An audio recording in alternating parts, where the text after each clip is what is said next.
Una validissima iniziativa della Lega Italiana Lotta ai Tumori di Agrigento si è svolta presso la casa circondariale di Contrada Petrusa. I senologi Pasqualino Borsellino e Carmela Di Caro hanno visitato nello spirito della prevenzione alcune detenute.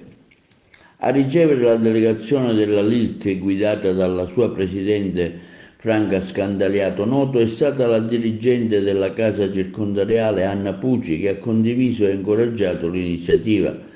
Per la cronaca si fa presente che la LILT non è la prima volta che varca i cancelli della casa circondariale, avendo nel tempo realizzato simili iniziative, considerato che la LILT mira a sensibilizzare il territorio nelle sue molteplici sfaccettature e situazioni alla prevenzione, che oggi è la strada da percorrere per prevenire la mortalità per cause tumorali.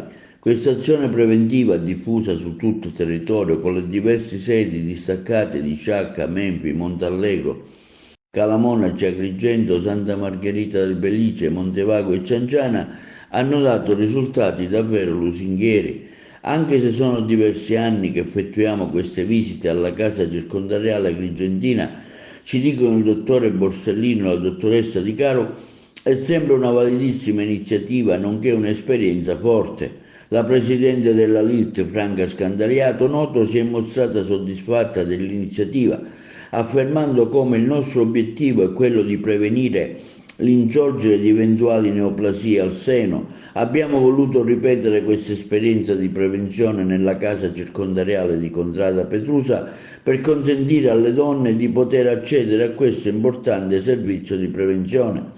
I senologi sono stati supportati dalle volontarie Zina Costa e Maria Concetta Laporta.